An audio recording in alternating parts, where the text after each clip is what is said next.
Good morning, everybody. How's everyone doing today? Hey. Wonderful. This is my 15th TCTR that I've been at, so it's probably the third or fourth time I've presented, so I appreciate you guys all coming to Don't Sweat the Small CUF. What I'd like to do right off the bat is kind of get an idea of who we have in the room. Could you raise your hand or stand up if you're a DBE currently? All right. Thank you very much. That's why we're here. We're here to help you, and that's what the whole DBE program is here for. So, as much as we talk about compliance going forward, compliance is about helping you guys and keeping the integrity of the program. That's what it's here for, ultimately you, and keeping the program and the integrity along with it. If you are a prime contractor, can you stand up, please? All right.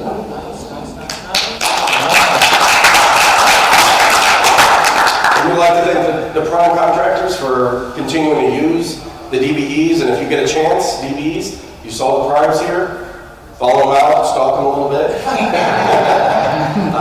That's what one of the best things about this is networking and getting to know the people that are around you, that you're going to hopefully work for or hire along the way, and get to know some new faces and DBEs, broadening who you're hiring, and looking at new avenues of increasing your DBE goals. So again, I appreciate you guys being here. Another group that I'm going to have stand up, CCOs and staff, if you don't mind standing up.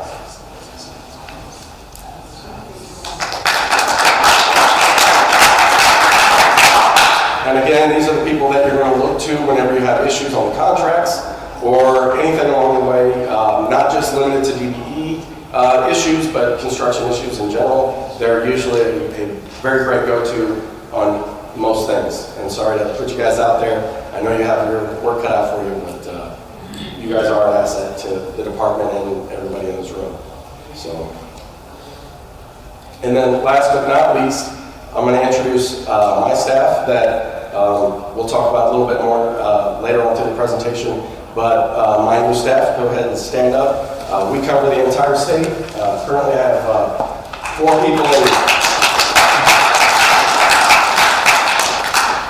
people in District 1 and 2 area. Then I have 2 here in Central Office that covers 4 and 6, and then I have staff in East St. Louis that covers the District 8 and 9 areas. So again, if you guys have questions throughout the conference, come out and introduce yourself. We have business cards.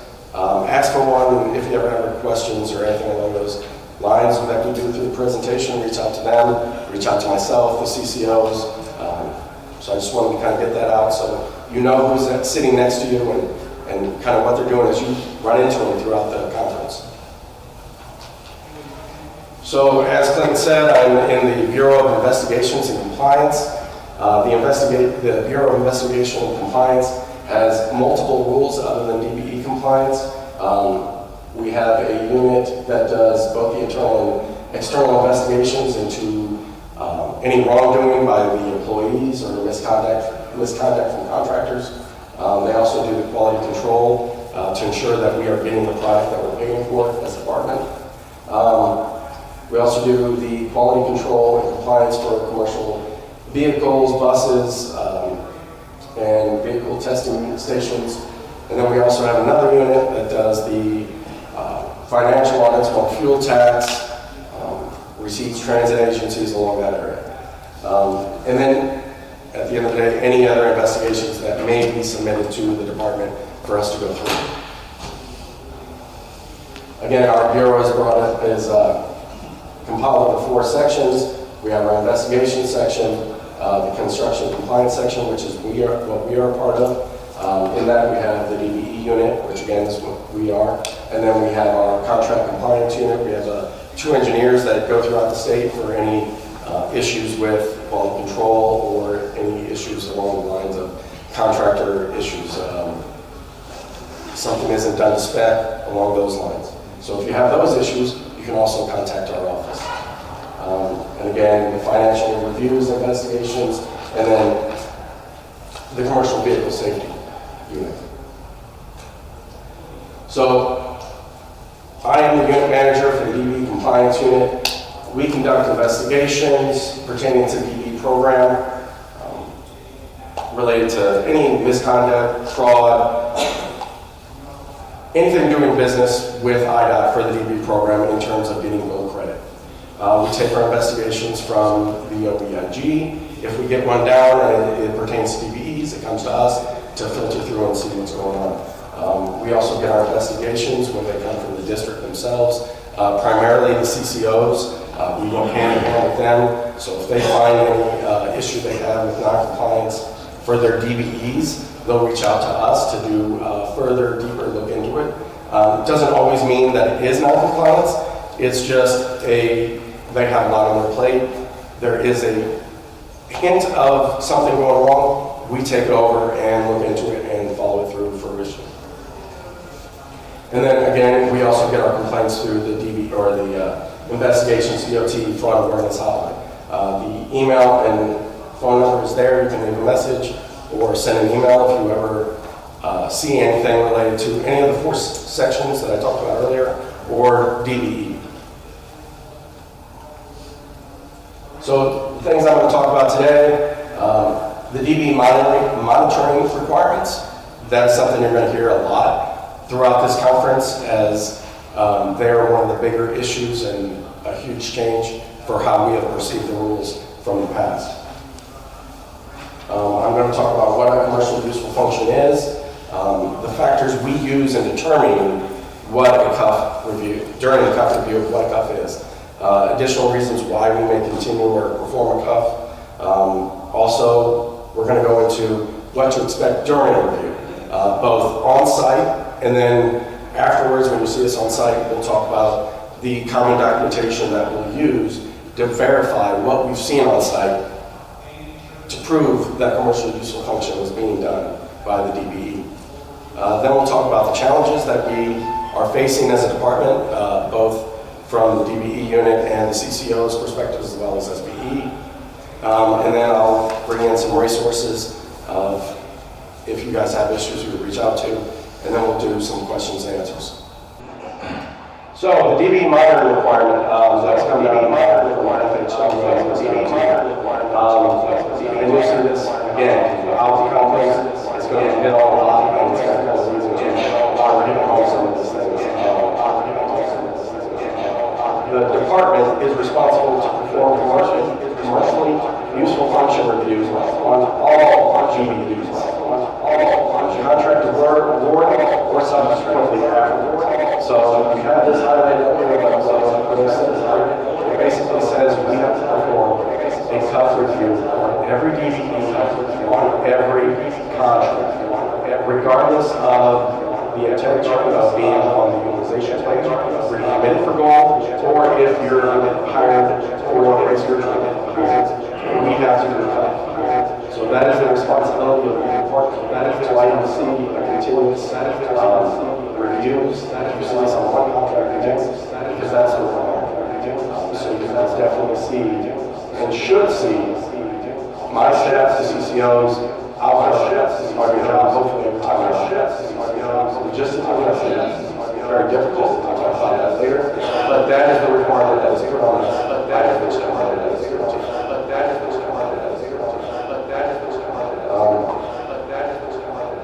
Federal Highways establishes the monitoring requirements. IDOT manages the DB program through OEWD and SBE small business owners. BIC assists the districts and SBE in the monitoring efforts and for CUF, field reviews, investigating the non-compliance, as we see throughout the contracts. We see it during our normal CUF reviews, where it's provided through CCOs or CCOs.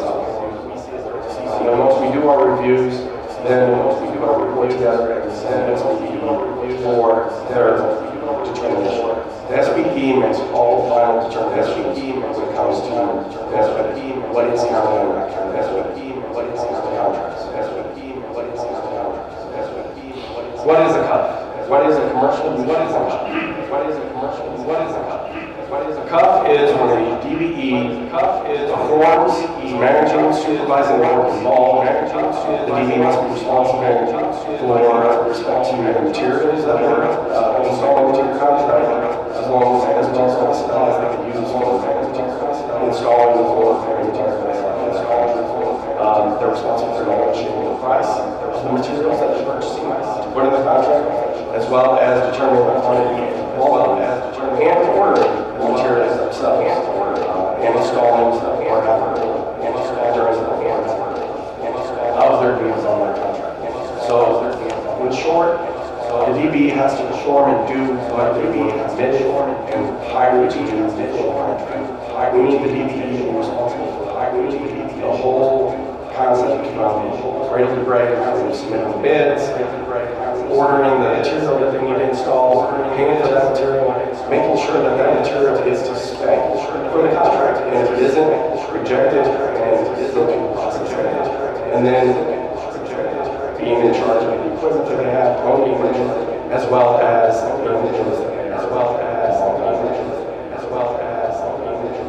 so again, these are the 5 factors we use in determining factors. Management, workforce, materials, and then performance standards. Management. Here are a few examples of what we look at for the management factor. They're scheduling the work operations. You know what is going on day to day. You know on that contract day to day. You know they know who they have, where they're the ones sending them out. They're the ones hiring from the halls or off the streets, however they want to do their hiring. Ordering equipment and materials.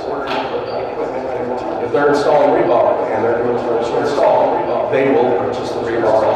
They get it from the manufacturer's schedule when that will be outside of it. When that will be outside of parents, when certified people. When hiring and firing our employees. The DBE owner must make operations and management decisions on their contracts.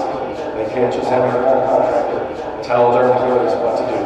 Tell their employees what to do. Tell their employees what to do. Workforce. The DB must be a regular workforce. We cannot share with employees. Hey, you did John this week, Monday and Tuesday. I'll take a week, Monday and Tuesday. I'll take a week, I'll take a week. Not allowed to do that. Now, if you employ John for Monday and Tuesday, and he goes back to the hall, and the client gets him on that call, that's acceptable. That wasn't a trifecta between the client and the DBE to just switch employees back and forth. The DBE must be responsible for supervision. Must be responsible for the employees that you're working with should be going to the client or the contractor for where they need to be or when they need to be. DBE must be responsible for the payroll and the labor compliance and their employees. We don't get into the actual prevailing wage aspect of that. We are just making sure that the DBE is, in fact, paying their employees through the certified payroll and do that as very equipment. The DBE must own their own equipment. They can lease or rent equipment in addition to what they have. But the lease must be long-term, must not be ad hoc, and not within their tier, not be from the prime or their first tier subcontractor. So if the DBE is a second tier contractor, they cannot lease equipment from the DBE. They can lease it from another prime somewhere else, as long as it's not that contract.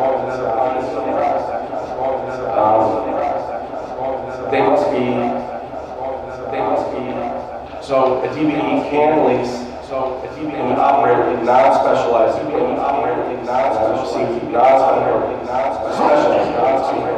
So if it's a crane or something like that, those are circumstances that things can be worked on. That's a case-by-case scenario. Anytime something like that happens, before you start doing that work, get in contact with the CCO and SPE. Always better to get ahead and ask for permission. And make sure you're following the rules.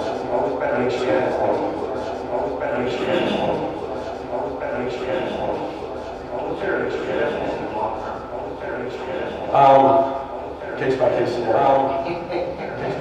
I mean, it really is. It depends on what the equipment is and the equipment specialized. It really shouldn't just be for that individual contract. The Fed says, always be a Fed system that answer with guidance from us, and that's what you say case-by-case guidance from us. And again, if you have questions about that, contact us. Because if you talk to them about it and have a reason to talk to them about it, I mean, if your equipment breaks down while you're on site and you need to lease or rent something to keep the job going, there's always situations.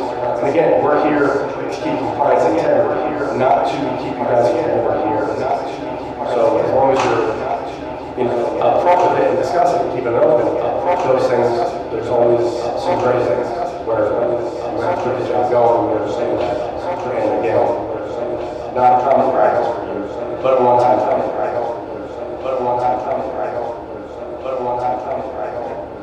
Materials, and this is as in furnishing and install, not as in furnishing and install. Okay, so I don't take furnishing and install. So again, DB must negotiate the price, determine the quality, order the materials, and pay for the materials. Again, if you're purchasing concrete, if you're doing sidewalks, carbon gutter, you're going to order the concrete. You're going to pay for it. If it isn't to spec when you put it down, you're going to tell them it's out. Get it out. You're responsible for what you put down. If the DB doesn't pay for all or doesn't perform all these aspects, they may not get no credit for the material. And again, performance. DBE must perform the job that they're out there. Any questions on the 5 factors?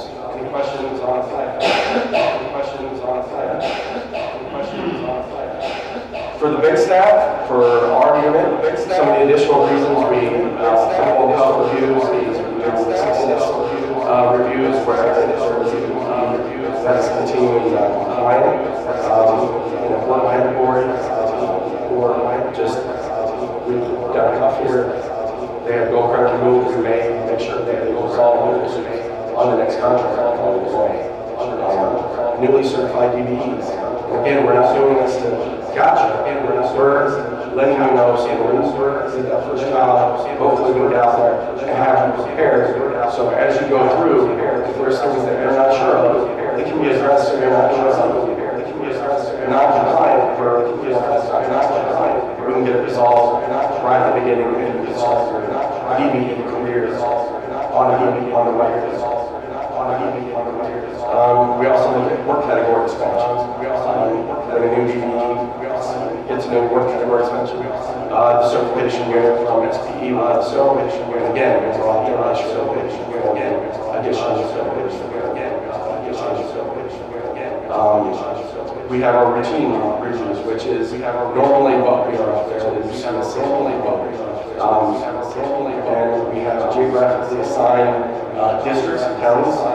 District 1 and 2 by staff at Schaumburg, and then 4, 6, 7, 5, and 3 central office, and then East St. Louis has District 8 and 9. Now those are their assigned areas.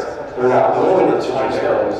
If we have a high rated DBEs out there in District 1, and not so much in 4, 6, and central, we may move them up. Again, we are looking at performing a CUF in every DBE in every contract. So logistically, if we know one's out there, if the CCOs can't get there, they're going to let us know. We're going to try to find someone because that's what we're going to do. And that's big thing, is knowing when that's big thing. Knowing when we can know that ahead of time. Knowing we can plan and get somebody there. So what to expect during CUF? Like I said, I break these down into 2 areas. We have the on-site where our staff physically goes out to the construction site.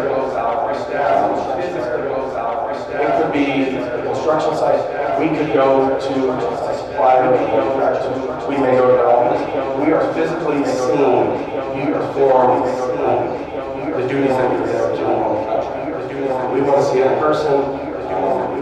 We're there to look at the 5 factors that I discussed. Management, workforce, equipment, materials, and people. We do that by seeing you guys, performance work, pictures for documentation.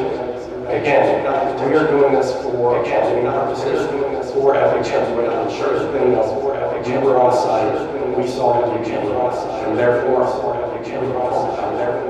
don't think we're taking pictures to try to get you inside your office. We take pictures of every side your office. Okay, so that is one of the main things I'm going to get out to you guys today. Is again, we're there because we have to be out there. So we don't want you to get all nervous and we don't want you to get all worried about it when we're out there. We want that to just be part of the process, the day-to-day. And so again, don't sweat the small things. So we will also interview the supervision and the staff. We will try to do it and not take any time on this project. We're not there to inhibit you. We're not there to take your employees or make any unsafe situations. We talk to them, get their names. I know we don't work before. Now these typical questions usually take a few minutes, and we may talk for a few minutes. Afterwards, we may review all if possible, or just 1 or 2, depending on the situation. Or just 1 or 2, excuse me.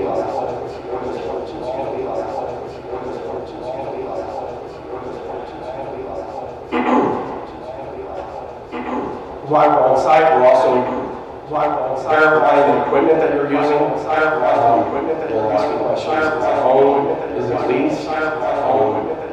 And then, again, once we do that, then we have to verify. So once we see what's going on site, once we have the interviews with the employees and the supervision, and when I say interviews, it's just real conversations, like all of you, what you're doing this day. It's not an interrogation. It's not an investigation. Have that conversation, figure out what you're doing, just like you would the REs or anybody else. So once we do the field visit, then we transfer for documentation requests. And this is to verify everything that we saw on site. To make sure not only did we physically see this, but this is what the documentation represents. Common documentation that I suggest, you routinely keep easily at hand, because these are going to be requested, and we hopefully keep you from having to have an employee or yourself digging through to have an employee or yourself digging the box to have subcontract between the DPE and the primary leaders team.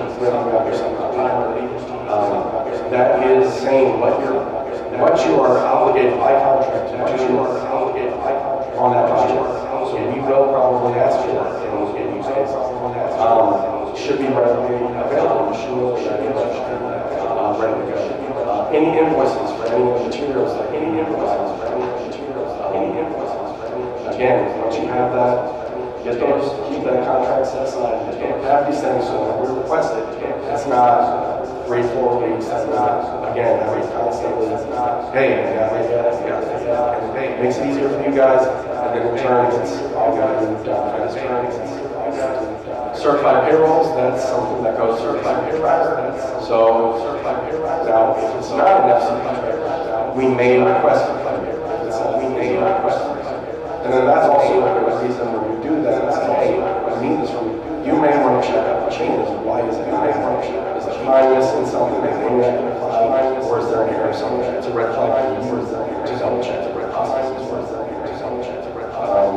Current equipment list. That is a great thing to keep for us. When we get those, we usually share them on the appreciations as well.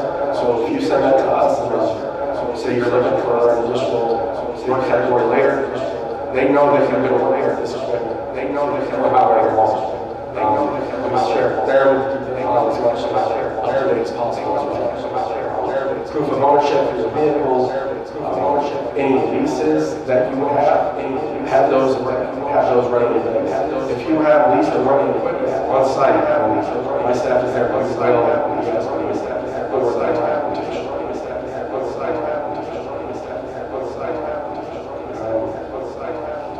Again, with the leases, anytime you have a lease, make sure leases, anytime you provide proof of insurance, delivery tickets, bill of lading, material certifications. Some of that stuff we will not be asking for delivery. Some of that stuff provided to the RV. We can get that documentation from CUF. But if it's not there, districts have different processes or where they save things. So we may ask you specifically, so we can just get it and make sure we have it. And that there's not any question. If you guys have it, you provide it to us. We don't have to maybe say this is, maybe there is, maybe not. We know it is better. We know any shipping tickets, so you know exactly. Anything that can verify that you are the anything that can verify that of your contract. Any questions? Any questions? If I'm going too fast, let me know. If I'm going too fast, let me know. If I'm going too fast, let me know. Challenges. If I'm going too fast, let me know. Challenges.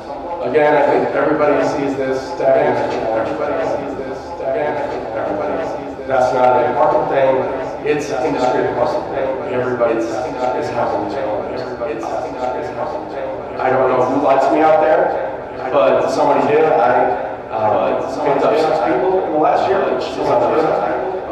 Somebody invited me out later when I talk like that. A lot of people are like, I've been asking for it. So thank you to my directors back there. Thank you going to bat for us and getting the feedback. So again, that's not an easy thing. Again, that's not district staff. Just definitely for people at NSP as well. Getting people that know this program and understand what the goals are and can hit the ground running is even more than the ground running. So even if you get the staffing, we're dealing with the training time.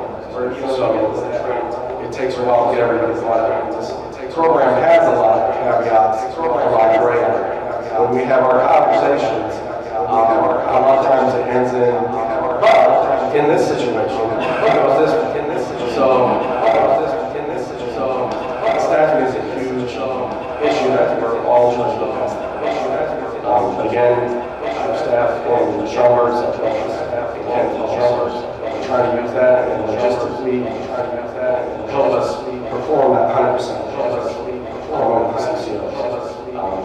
Again, it goes back to the CUF review on every DBE firm, on every contract. Just so everybody knows, we have to perform that CUF for it to be considered. If a CUF was not performed, you may not receive gold. That is something new. And if I can take anything away today, that's going to be one thing. Let your DBE, let your prime know, district know that you're going to have to know. You need to know you're going to have to know. Mike, can you talk about as far as federal reimbursement, as far as isn't the CUF required for So with that, if the CUF isn't performed on that contract, IDOT does not get federal reimbursement for that work. So ultimately that could trickle down to whatever mechanisms are in place for the department for the primes that way. Again, that will be discussed more during the final rule. But again, if a CUF is not performed, it may not allow that item to receive gold credit and therefore not reimbursable by USDOT, I think WA, for reimbursement to the department. That's a big change. And that's why we talk about the every CUF on every project. So along with that, when I was talking about that communication, one of the other things with the new rule, and you'll see this on your participation statements when you fill them out and file them, it is the requirement of the prime or the contractors to notify the districts 3 days prior to them performing work on the contract. That way, they can schedule it, they can let somebody else know, work with their staff, because again, logistically, we've got a lot of ground to cover, and you may only be there for a short period of time, and if they're trying to go to one side of their district and then get back to you, a CUF may not be able to be performed. Question, ma'am? You only have to be there one of the days on the contract that we're there, correct? We have to perform a CUF on, yes. So, even if you're there one day, you may see us again, but yes, we have to perform a CUF on. But the contractor only has to notify them one time.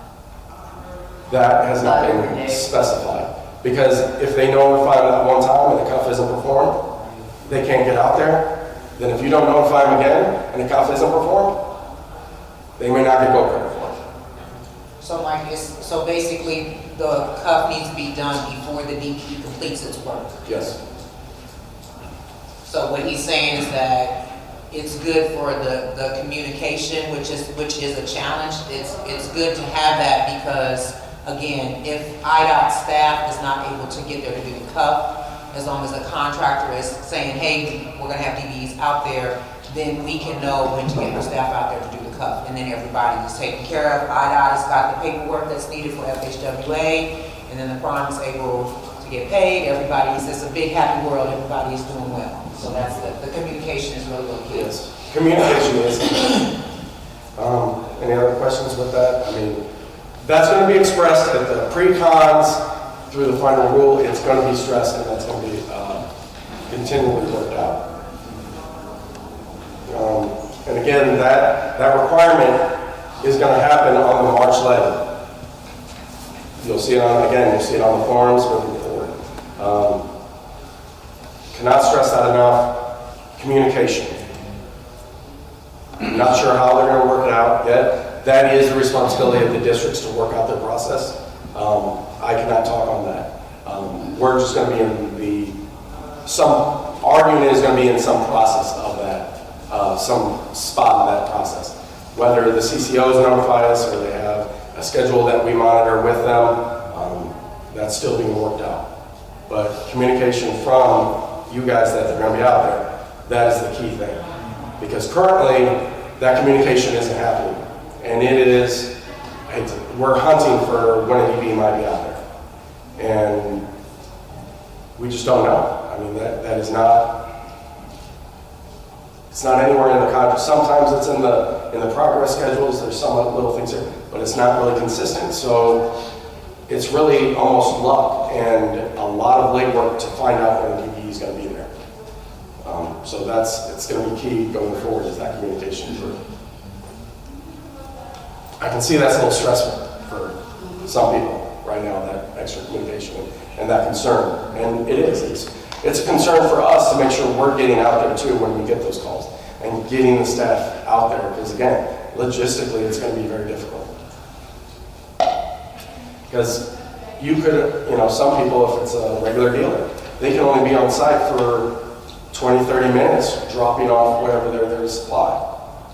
And then you have to find another. I mean, if you have suppliers dropping in 3 different counties that day, you can't be 3 places at once. So, and then you have the truckers that when they're running, you have to stay there a little longer to see the whole process. So, a lot of challenges, and the more we communicate, the more it's going to work out for everybody, again. Because that's what we're even working with between the CCOs and ourselves, and then the RVs, and the CCOs and us, and what is the best route to get that communication through to everyone. Yes, ma'am. So if we notify you, we tell you when we on job, and we don't have staff to get there on our schedule, whose issue is that? That is still being worked out. But it will be noted. But here's the thing, I mean, again, this is all new, we're trying to implement. It will be noted that you guys followed your portion of the job. You notified. You did what you were supposed to do. Now that can be noted, and there could be other things that we may be allowed as we go forward, but you fulfilled your requirement by notifying. And so that's the first step, is making sure you're in compliance. Now the other things that are going to kind of happen, that's going to be kind of what happens as we progress through this new implementation. So if I give you this 3-day notice, because one of those were postponed today, or because of something else, and then I tell you, and the whole schedule. Oh, it's almost impossible. So who's going to take the fault for it, or be punished? and again, that right there is a great question for the final rule, the breakout. And because we're all, you know, that is something that we're all trying to work out. These rules were given to us and said, hey, figure it out. And that's what we're trying to do. And that's why we're increasing staff. That's why we're trying to get things in place to make sure that communication for scheduling is happening. And if we can't get there, there may have to be some more changes that take place to implement it and make sure IDOT is compliant, crimes are compliant, to make sure we're fulfilling the requirements for FHWA. Anything else? Okay, I'm sorry I can't answer that in more detail. Again, we're processing a lot with you guys at the same time. So again, and I think I've said it multiple times, the resources, SBE, anytime you have a question regarding the DBE program, the certification side, the compliance side, supportive services, contact SBE, and they will put you where you need to be. CCOs, always your first line of communication. Most of the time, you're going to probably have more communication with them than the rest of us. They'll know you more. They're assigned to your district. You're working in their area. They're going to have the real-time information more than not. And if they don't, they're going to find it for you. Again, it's about working together to help you guys as well. So, and again, our unit, the big compliance field officers, if you guys ever need anything too, we will be a resource for you. If we don't have the answer, we will find who you need to speak with and try to work out for you. We will always answer, we'll respond to you guys. So again, if you're not getting a response from someone, reach out to us. Just, if you're not getting a response you don't like, that may not be a reason to keep on going down the lane. So here's SBE's organizational chart, their contact number, as well as an email that for any questions you guys have, regardless of it's certification, compliance, or supportive services, send an email. They prefer written questions so they can have that documented and get back to you guys. So if possible, email that to them and they'll get back to you with a response. And then you also have it in writing what you're provided. And unfortunately, they have a lot of vacancies, as you can see. So when we talk about hurdles of staff, they've got a big hurdle, and hopefully they can get some help. So please be patient with them a little bit as they're progressing through all these implementations. I mean, this is a huge program rewrite. And they're doing a lot of things and a lot of processes, tying to others, and they're having to go back and go through them. It's not an easy task. Yes, sir. That's one of the biggest problems we have as DBEs. As we all have the same problem of shortage of help. And one of the most frustrating things is when you contact the boss and they can't help you either. So somehow, some way, in 1 year or 1 day in time, we got to figure out how to get to the next step without using that as a crutch. That everybody's short of help. You know, everybody's short of qualified people, but we all need to get the job done, right? And we all need to get paid. You know, unfortunately, we don't get paid until we complete a job. Right? But the people that we report to are the people that we count on and they count on us get paid regardless. So it's a hot point. I mean, I've been a DBE forever, and I'm on my way out. So I'm just trying to help the next guy because it was definitely a career of pain points that continue. And it still continues of always being short of help. I mean, something's got to give. The way they're doing business, the way to do business has to change because tasks never stopped. Even as a small business, a small entity, we got to figure it out. So having patience is one thing and respect is another. But it works both ways. I agree. And, Sorry. No, you're fine. Sorry, man. And again, it's, I try to do it respectfully. no, absolutely. I mean, we all understand there's frustration with anything like that. And I don't disagree. Everybody needs to be held accountable at some point. But the patience and, you can only do what you can do too. I mean, that's unfortunately life. But if you're not getting any answers or anything like that, that's when I say reach out to the next resource and see something may actually be happening that we're just not allowed to do because we're not getting answers.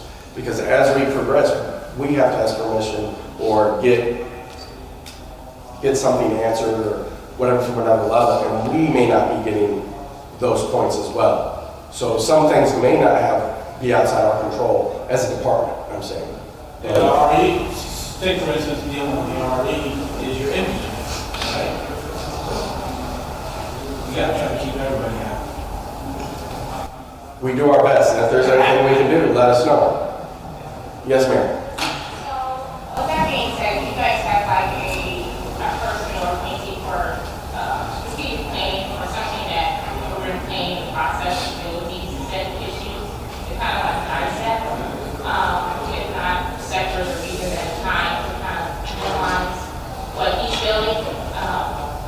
I'm kind of new to this, but I just wonder if there's like a specific panel of people that you would report to, or even draw the attention of like, hey, I'm going to form some type of strategic planning team to say, we got these set issues and this is what we're tackling here. And that would show some sort of ongoing result. That I'm not aware. That email address, I would send an email along those lines to SBE because I feel some of these questions or frustration, unfortunately, may be a result in something they could look into and help answer and push you along the right means of finding that result or fixing whatever issue you may have. Or communicating an answer. So that's the other part, is that's dealing in an area that we're not, so our senior management is aware of it. I'm sure you all know we have a new secretary, so there's definitely a lot that's taking place. But again, it's government and things take time. And so my great answer, I think that if you would send, what you're stating to SBE, then it really gives SBE what they need for the discussions that are taking place. And then that could be communicated and it could maybe help. I'm not saying that it will, but it could be a part of the process. And so that's really the best way for you to voice your concern as far as, which is very real. It's very real that everybody is stating here today. But I think that is what Mike is saying is the best way to send it in writing, and then that allows the SBE staff to have the information. Yes. I also think it would be interesting to change the narrative on how all these decisions are being made. If you bring in a DBE to the table to talk about how cohesively these things get changed, including in the right direction, so that everything gets satisfied. I think being left out as a DBE and being given the final answer without any kind of input is a negative. Because usually there's something on the ground level that you guys don't really understand, or not necessarily you guys, where you're being told. There's so many in-betweens, these 2 or 3, right? So all the way back to number 1 never really understands what's happening on the street. Don't disagree with that. Don't disagree with that at all. And again, I think that, we would love to be able to solve it, but we're not going to be able to solve it here today. And again, we hear the frustration, we hear the struggle, we hear you wanting to be at the table, be a part of the process. And again, I think sending that to the email and putting that in writing and getting that to SBE, they're the ones that would have to make that determination on what is doable and what is possible. And I will say, new leadership coming in, we're looking at doing things differently, and so now is the time to maybe have some of those discussions. Clayton, were you gonna say something Yeah, I else? just wanted to use this conference for that. Our chief wasn't here every week. Brian Hurst, Brian Hurst, that's our deputy director, they're here the whole time. So I use this conference and speak to them and let them know that. And they're here for that. And to you, sir, we do have TV consultants that we meet with and discuss these things with regularly. So we are seeking that out as well. Thanks, Clayton. Thank you, Clayton.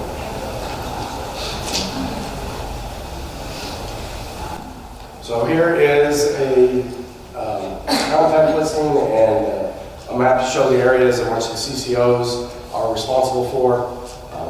Again, it has their numbers and contact information if you need to reach out to your contract compliance officer if you don't already have that information.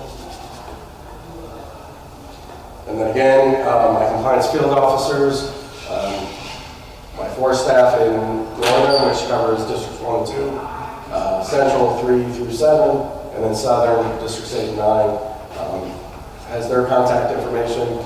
If you're performing anything in their assigned areas, feel free to contact them as well, or you can always contact me and I can provide that information to the appropriate staff. Teresa Price is our section manager. I apologize for not introducing her at the beginning.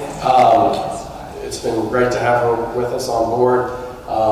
So if you guys have any questions about anything that we presented, you can always reach out to her. If it goes to the construction side, she will put you in touch with the appropriate quality control engineers. This is my information. If you guys have any questions or I can help in any way, please contact me. Most things will be answered by SPE, as again, they are the ones that are in control and manage the program, but I will always do what I can to help you guys out as well. Again, appreciate you guys coming here. I hope you have a great experience at this year's TCTR. Thank you.